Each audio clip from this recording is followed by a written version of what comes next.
Welcome to Strengthened Stories, the podcast dedicated to exploring the healing journeys of women overcoming trauma. Each episode features heartfelt conversations that illuminate the power of vulnerability, resilience, and community. We'll hear transformative stories that remind us we're not alone and discover tools to foster healing and growth. Join us as we celebrate the strength within each story and the courage to rise anew. Hello, everybody. Welcome back to Strengthened Stories. Today, our guest is Heidi. She is an amazing saleswoman at Stu Hansen in Urbandale. Yep. And she has won the top saleswoman of the year. So let's hear your great story. Yes. You have a great story to tell. So Yes, let's hear it. Thank you. You're welcome. Thank you. So start from the beginning? Yeah. Or? Wherever you feel led to start of your journey of where you're at now. Okay. So I guess I'll start in the beginning. So I grew up, my parents they did the best they could, I'd say. My dad was an alcoholic. He was an addict. My mom was an addict, but she was more of a closet addict, so you didn't really know that she was an addict. Mm-hmm. And then I had my brother. He was 8 years older than me. And that's really where it all began, was with my brother. And everybody has that, one person that they start their journey with. That was him. I think I was about 11 when I started using. I was taking my parents' drugs off their tray. I was drinking my dad's alcohol. My brother was definitely condoning it. Why don't you go get some of mom's stuff? Why are you trying to use mine? My dad was in a horrific motorcycle accident when I was 11. So within 3 days, our dog died that we had for the time I was a baby. My dad was in the motorcycle accident, and then my mom lost her job after 20 years of working at the register. Wow. Yeah. And we went from having everything we ever needed, food on the table, to needing to go to the church to get food, needing presents from the church for Christmas, and everybody's help. My dad was out of work for about a year. We had the hospital bed in the kitchen, everything. That was pretty traumatic for an 11-year-old who never had no death, no serious nothing in her life. And then my brother started using hard drugs. And then my brother started using Oxycontin and meth on a regular basis. And I just wanted to be around him. He was cool. He had all the things. He had the nice car, the clothes. He still went to work, so he was a functioning addict. And me as a 11 or 12-year-old, I'm like, oh, I can do what he does. Absolutely, I can be just like him. My parents were too busy in their own world to even notice what was really going on behind the scenes, what was going on with their little girl who used to dance, do gymnastics, cheer. So I had nothing to do because we didn't have any money to go do those things. Yeah. So I started hanging out with the wrong crowd at school. Friends that were in the same position as I was versus the kids who didn't know what I was going through. Couldn't relate with me. Yeah. And so that went on for a few years. I started dating a guy when I was a freshman in high school. That was definitely way too old for me. Yeah. I was friends with his sister. That's normally how the story goes. Yeah. Friends with the sister. Things got, I started living with him basically when I was a freshman in high school. I would never let my daughter do that. Girl, same. Yeah, never. So he was from California, so he was into the bigger drugs. So he was into the hallucinogens and the ecstasy, and I dabbled in all of that as a freshman in high school. And then it became an everyday thing. At first it was every weekend, and then it was every day. We were, just doing the most. Skipping school. Luckily I graduated. I did graduate. By the hair, just barely. In school, I got into many fights over him because he's my man, and you're not going to talk to him, and I did all the things. Yeah. And so just looking back now, I'm like, if my daughter was going through that, I pray to God that I'm able to see that and know that she's going through something, and not allow her to be with a guy that's 5 years older than her. Amen. Yeah, it's rough to be in that situation when you don't have the support around you, right? Absolutely. Because I grew up in the similar chaos, if you will. Yes. And no one really cared. No. There was no support, no love, no nothing. So they didn't care what you did. No. Like, everybody was as doing long their own as you thing. came home at night, you were fine. Yeah. You know, come home when the street lights are on, or come home when I call you. Yeah. Yeah. Those were different times, I'd say. Absolutely. And so I got pregnant. So I broke up with him because I was like, I've been with you for 4 years. I want to go experiment. I want to go live my life. And I got pregnant with the first guy that I seen after him. Oh. And, you know, for a while, like, I justified it in my head. Like, you can go sleep with these guys. You're not going to get pregnant. You were with him for 4 years. You didn't get pregnant. First guy I got pregnant with. Oh, yeah. God has a plan. Absolutely. Absolutely. And so I got pregnant with my first daughter, Isla, at 17, right before graduation. And I remember being so mad. Like, why did you get pregnant? You can't go to all the parties. Everybody's going to know. You can't drink. You can't do all the things. And so I remember coming to my mom, and my dad completely was like, what? Why would you do this? How could you do this to yourself? You're such a slut. You dumb bitch. Like, all the bad things, mm-hmm. right? Yeah. Because when he grew up in a time where it was normal to beat your kids, to slap your kids, to do all those things. So I was definitely scared to tell them, but I did, and you know, there was no hiding that. Yeah, for sure. So that the guy I got pregnant with got me and 3 other girls pregnant within 6 months. Wow. Yeah. Oh, man. Yes. Oh, yeah, yeah. The first girl aborted it. I kept her, I gave her up for adoption. That's what ended up happening. Okay. And the last girl kept their child, and ended up DHS came in and took her kid. Wow. Because we were all 3 broken women, you know, broken teenagers that didn't know no better. Absolutely. And he obviously didn't know no better, didn't care. Right. Forgive them, Father, for they not know what they do. No, they do not. Yeah. And so I remember going to my aunt's funeral. She was 99 when she passed away, and I was like 6 months pregnant. I still had no idea what I was going to do. I knew that I didn't want to be a mom because I was 17, and I still wanted to get high and do all the things and party. But I knew that I couldn't keep this child, because if I did, inevitably my mother would end up raising her. Somebody else other than me would end up raising her. Mm-hmm. So at my aunt's funeral, my mom and aunt introduced me to my cousin that lives in California. They tried IVF, all the different things to get pregnant. They were 41 and 42. Retired Marines, like, had everything, had their whole life together, right? Mm-hmm. And they went through 3 adoptions, and each time it fell through after birth. The mother would change her mind, or something would happen and come up. Well, I'm like, yep, you can take my child. I'm not ready. I absolutely know that you can have my baby, because the dad wants nothing to do with me.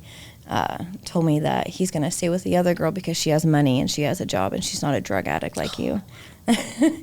And hearing those things from that man really, like, looking back, like, at the time, I'm like, oh, screw him. He's no good. He doesn't know what he's talking about.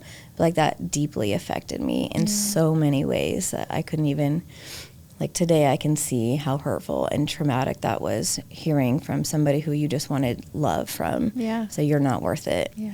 And I never heard that before, you know, except from my father, but like, no man.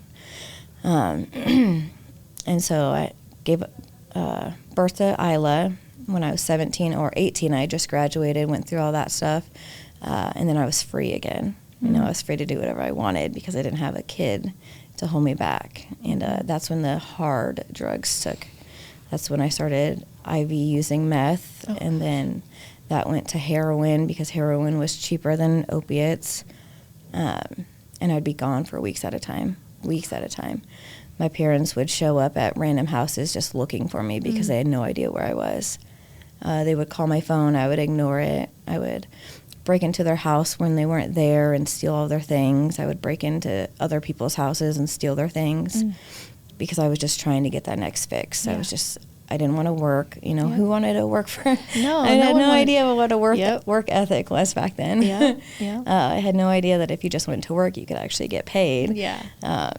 That's a lot of things that you don't even know as a child or a teenager, that someone could just be like, one little educational piece could be like, hey, you could do this and get this. And everything be changed. Everything be better. Again, back to having those role models, those people in your life to support you and love you. Absolutely. And to guide you is important. Yes. Yep. Yeah. So all that happened. I was probably 18, 19. And so I was in and out of jail quite a bit for petty theft, because I would be stealing clothes to go sell them to go get high, or all the things. So my longest stint in jail was 6 months, and I sat in there and I really understood. Like, I talked to all the women in there, you know, because there's nothing else to do. Yeah. Either sleep, watch TV, or chit-chat with the other criminals. And they're like, you're too young for this. Why are you doing this to yourself? You're so pretty. You can be so much more. But that self-worth was not there. Oh, like, being addicted, IV using, you just see yourself as another drug addict who's just inevitably going to die. A statistic. Because 1% of us make it out, 1%. And I'm like, I'm not going to be that 1%. My brother's still getting high. Why can't I get high? You know?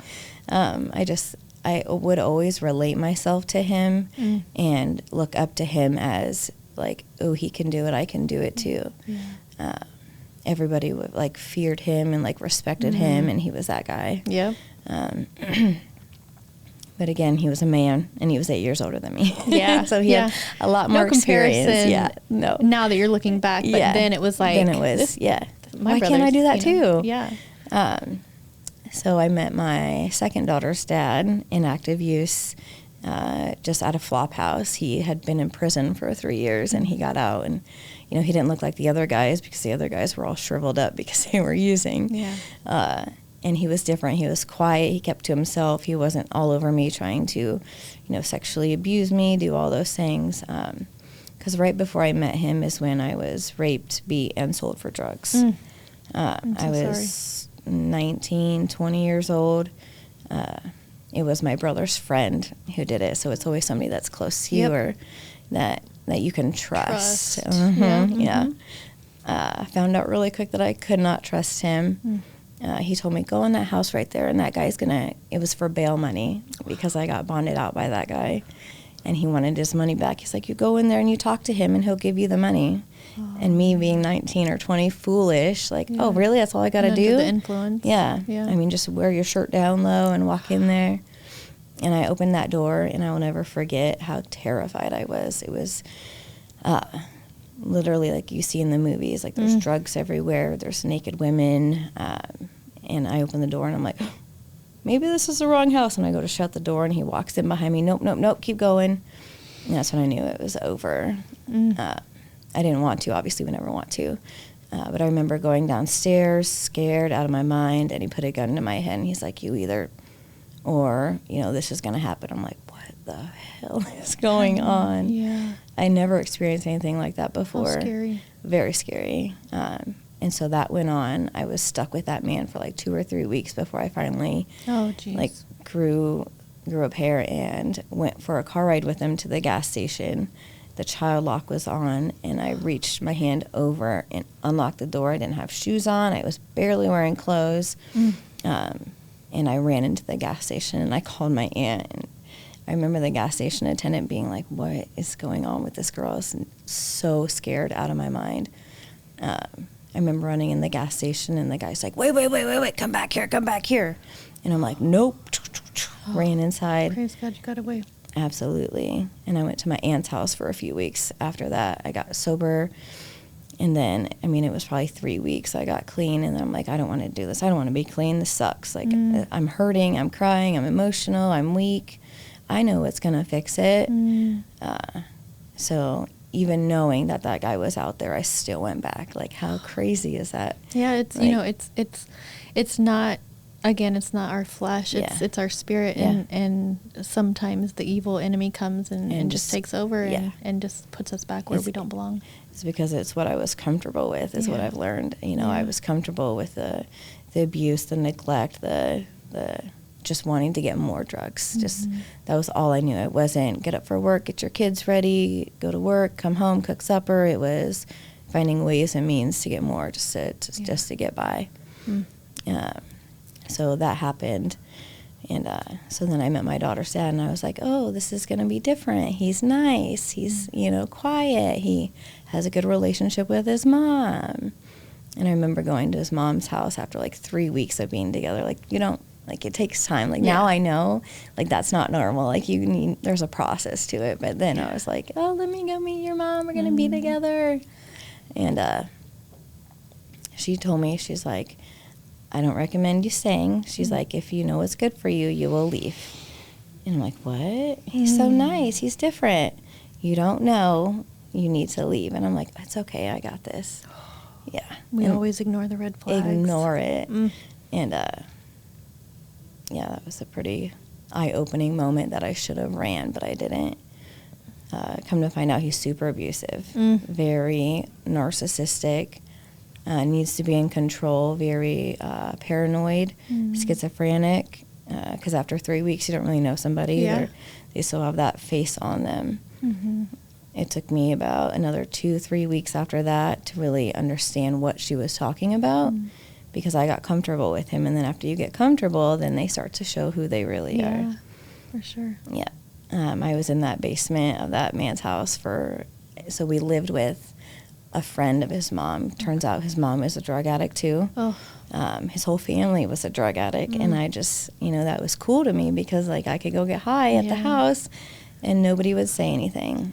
But come to find out, like, we couldn't have the windows open, couldn't have the door open. People were looking in. I was sleeping with his grandpa, my brother. I was sleeping with everybody. Wow. Everybody. And I'm like, what? Why would I sleep with my brother? Like, that's gross. Yeah.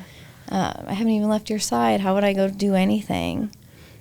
But I pretended like that's normal. That's love. Yeah. Because my dad used to be super abusive to my mom. Not in that sense, but like, you wench, you cook my supper and do all those things. Yeah. So I saw that aggressive love, and that's what I, compared my love to. Mm-hmm. So I was with him for 11 years. Wow. 11 years. Yeah. Our first daughter, so I got pregnant like 6 months after being with him. We were out in Colfax, so I was away from all of my family. During that time, my dad found out he had liver and kidney failure. And so I was already super, super scarred, super traumatized. Yeah. So dealing with my dad, going through all of that, he's sicker than I've ever seen him before. He's this 6'3" biker guy that I've never seen sick ever in my life. Never seen him cry, besides for the motorcycle accident. But after that, he got better, and then he got sick with his alcoholism. So I never wanted to be around him, but seeing him fragile like that really, really scarred me. So Stephen walked with me through that, went to Omaha with me. I remember stealing my dad's pills, knowing that he needed those pills to get better, stealing his pills from him out of the little safe. And just being I'm looking back now, I'm like, I would never in my life ever try and intentionally hurt my father like I did that day. Yeah. So got pregnant with my second daughter. Coming home from the hospital with her, he opened up the door and we were arguing about something stupid, something simple. And he pushed me through the door with carrying the car seat. Dropped, fell, and we had our own apartment at that time. Yeah. So yeah. Very, very traumatic stuff that you Yeah. went through, and very similar to kind of what I went through as well. And how did you get out? How did you overcome it? What made you be like, okay, this is enough, 11 years?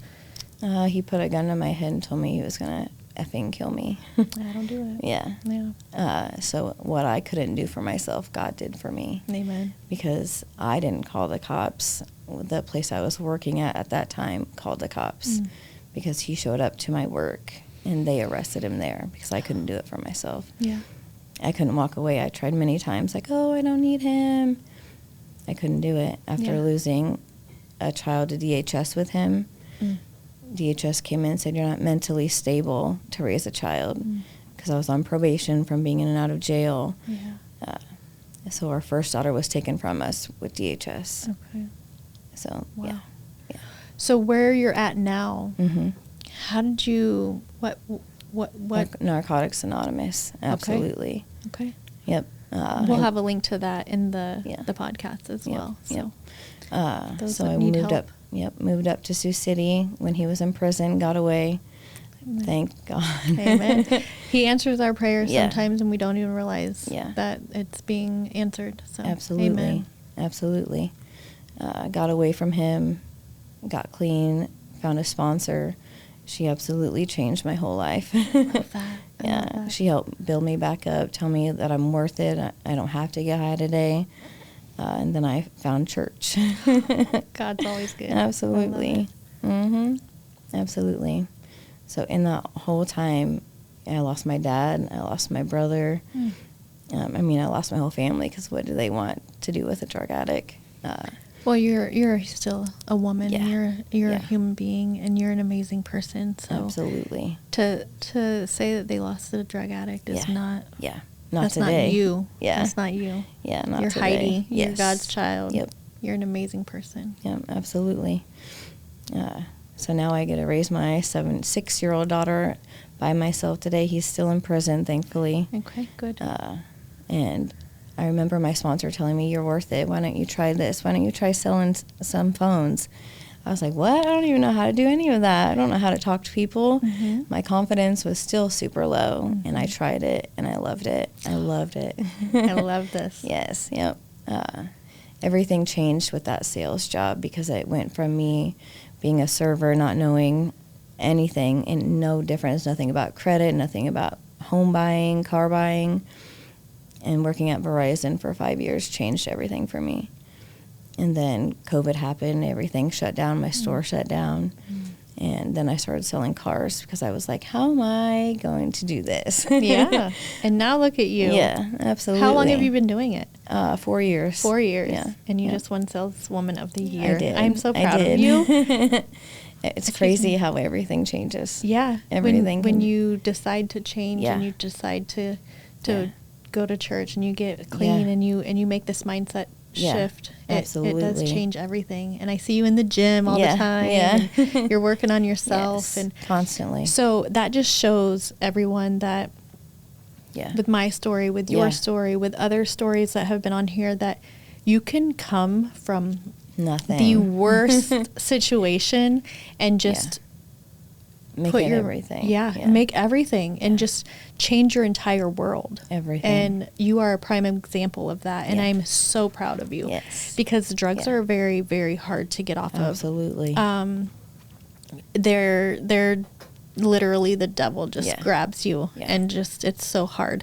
And for you to be able to overcome that Mm-hmm. and make a life for yourself and your daughter, Yeah. and I see your growth, and I see Yeah. you've helped three of Yeah. my 4 children get Yeah. a car. So Yeah. if you need a car, go see Yeah. Heidi at Stu Hansen, because Yeah. you make the experience personable, Yes. and you are relatable, and you are very down to earth, and you Yeah. love taking care of people. Absolutely. And I see that in you, and I'm so grateful that you came on here to share your story. Yeah. Because it's powerful. Yes. And even if it helps just one person, Yeah. and that's what how we're I here see for. it. Yeah. So I'm so proud of you. Thank you you. so much for joining us. Yes. And I would love to have you back again. Absolutely. All right. Everybody, go see Heidi at Stu Hansen. She will take care of you. If you need resources, if you are having trouble getting off drugs right now, or you're in a situation that you don't think you can get out of, Yeah. please reach out to us. We would be happy to help you in any situation that you're in, to help you get out of that situation. So Yeah. we'll have links to some resources for you, or just reach out to us personally, and we'd love to give you those resources as well. Until next time, we will see you again. Bye, guys. Bye.